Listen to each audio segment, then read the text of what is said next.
It's 11 o'clock and time for Ask Pastor Deb with Pastor Deborah Watlington House here on WOSDRadio.com. Let her story about recovery inspire you. And of course, you're welcome to ask questions from this woman of God. And now, it's time to Ask Pastor Deb. Good morning and welcome to Ask Pastor Deb.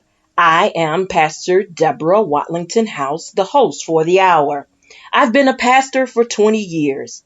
I love to share the good news of Jesus in a variety of unique and radical ways. I am the worship coordinator at Free Worship Center, and our motto is, it's not church, it's cyber worship. I'm a certified peer recovery specialist at Ask Pastor Deb Recovery Cafe, who provides a form of strength-based supports for persons in or seeking recovery from alcohol and other drugs and other addictions. This show gives you an opportunity to ask me about different topics. I invite you to sit back and enjoy the show. Our topic today is simply give it to God. And I am so excited because I have a guest host today. And her name is Renee Marshall. Now, let me tell you something about this show. It's a little different, from my basic show that I have. I usually stay on topic, and I have written out things that I bring you points, tools, resources. But today we're just going to talk about we're just going to be in the raw. How about that? A lot of things are going on right now in this season, not the summer season, but the season of grief. There's a season of anxiety and depression. A lot of people are in a season of losing their permanent job that they thought would last forever. Companies are closing. There are people that go in to work and there's a big sign on the door saying, I'm sorry, but the company is closed permanently. Yes. And so a lot of times I get a lot of questions from my clients, and they want to know, well, how can I do it? How can I recover when all this stuff is happening to me? I can't recover. I just lost my job. That drink was my friend. It's the only thing that I can depend on. And I tell them just straight out, without my resource book, without my guidelines, give it to God. Yes. Give it to God.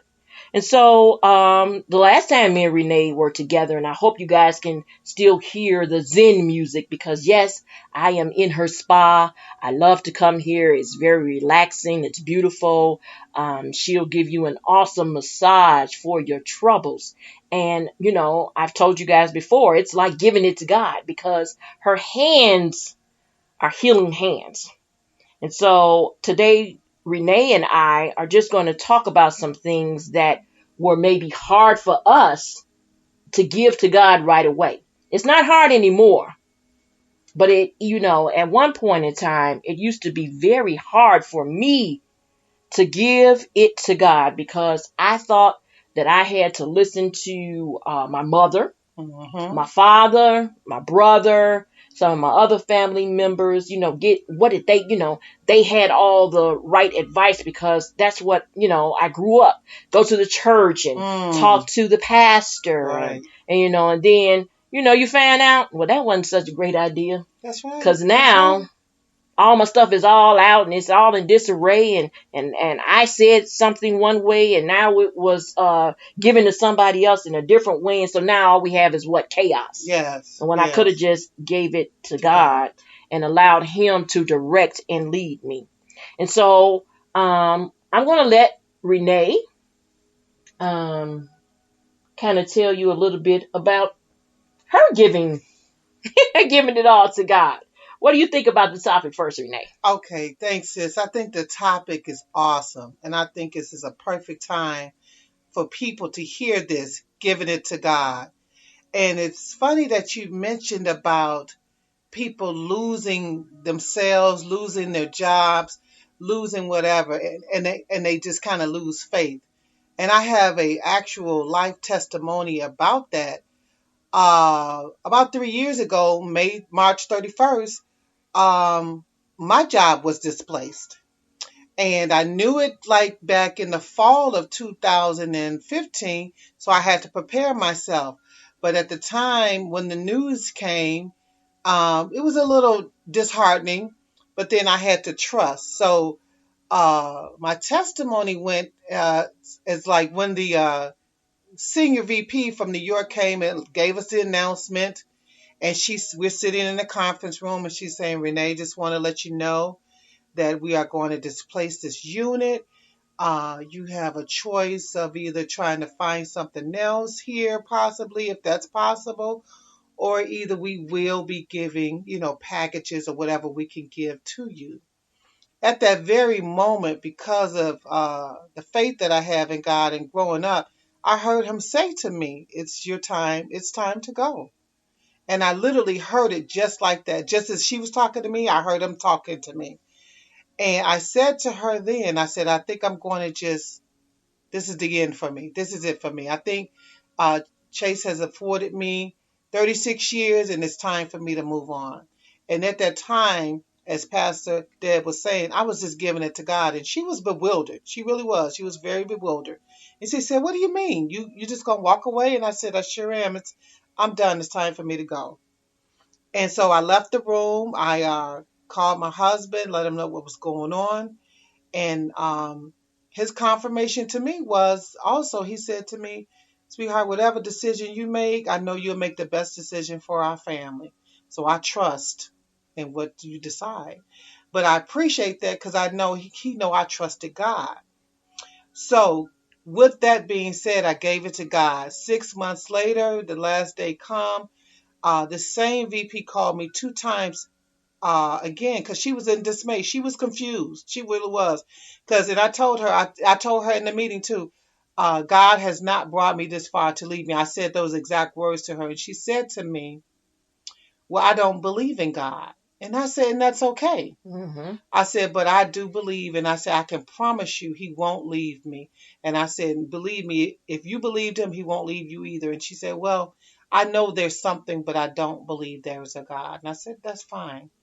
And I, was good with her decision, but it's funny that some people don't believe. So with that being said, once I left, I prayed about it, and just as Deb said before, we talked about the massage therapy. My dream had always been some years ago, probably about 25 plus years ago, to be a therapist. I had wrote it in the back of my Bible as a to-do list, the name of the school and everything. That school has since closed. So I started researching other schools, and I finally decided on Cortiva and Joliet. Went back to school after so many years, dusted off this 50-something-year-old brain because I was 55 at the time, and I was like, "Lord, you're going to have to give me the grace and mercy Help, Lord. I know that to get feeling. me through this education here." And he did. And so, but if I had not trusted and gave it to him, I don't think God would have continued to provide the love and mercy and grace that he has done for me and continue for me and my family, because I trusted him enough to give it to him.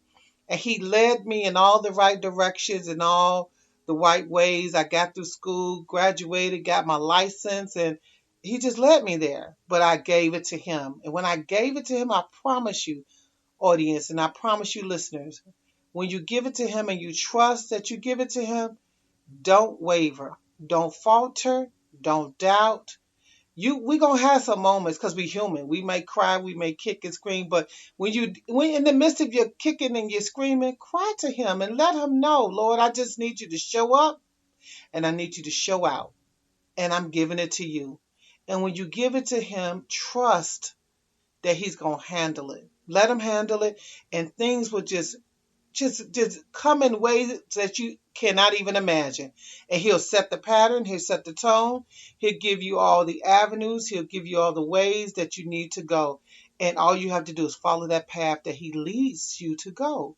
And when you follow that path where he leads you to go, you're going to look up and say, Lord, oh my God, I gave it to you and you just made it happen. And even today, I'm still in awe of the blessings that God continues to bless me with because of the fact I trusted him and I gave it to him. So all I'm saying to the audience is if you're in the midst of a job loss, if you're in the midst of a divorce, if you're in the midst of depression, anxiety, or anything as such, even if you don't want to get on your knees or just lay in the bed and cry or sit in your tub and soak for a little bit, just trust. Give it to God. Trust and give it to him. And I can guarantee you he's going to show you and make you that way. And I know people say, guarantee. I'm telling you. Hey. He said all we have to have is a little faith. That's it. Of a mustard seed. Yes. And if you know what a mustard seed look like, it's not very big at all. But if you believe and you trust, understand when I tell you, he's going to make it happen. He's going to make it happen. And you may not know how he's going to make it happen, but he's going to make it in his way, which is always a phenomenal way. Because when we start stepping in into I'm going to do this, I'm going to do that, sometimes our way is not the way we think it is. And we may have a desire for certain things, but do you know God's desire is way bigger than what we can even imagine? Way bigger. So, I'm so happy about this subject today, Give It to God, because it's such a blessing. Because the one thing I can say, when God bless, he bless beyond measure. Amen. And that's what I'm experiencing in this new life that he's given me, in this new career. He's blessed beyond measure, and I'm thankful to him. But I'm also thankful to the fact that he allows us to have that faith to give it to him and let him, lead our lives in the way that we should go. And once you get in that and give it to him, and when you get in that, don't forget now, don't get caught up now. Once you done got there and you get caught up and be like, I don't need him no more, because that's not true now. Because the quicker you got there, the quicker it can come back again. Make sure you continue to always bless others as God has blessed you. Whatever it may be. Bless them in a manner of words. Bless them in a manner of, if it's some food, bless them in a manner if it's a nice massage, because they might need that. They might be stressing. Mm-hmm. Bless them in the manner of just a listening ear. Bless also when God blesses you back, because then he will continue to bless you. So let's never get big-headed or pompous. Let's continue to keep God in that realm when we give it to him, and he continues to make everything all right with us. And sis, thanks again for having me here. And this broadcast today is going to be awesome and off the chain. So I'm going to give it back to my sister, and I'll be back to talk to you a little bit once sis gets done.